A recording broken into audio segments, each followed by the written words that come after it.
Değerli izləyicilər, videonu bəyənib kanala abunə olun ki, hər kəs son xəbərlərdən anında məlumatlansın.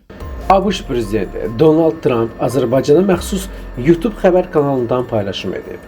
Xəbər verilir ki, ABŞ lideri İranda baş verən son hadisələrlə bağlı Azərbaycanın YouTube üzərindən yayınlanan Kanal 13.tv platformasına istinad edib. Trump kanalda yayınlanan süjeti rəsmi sosial şəbəkə hesabında paylaşıb.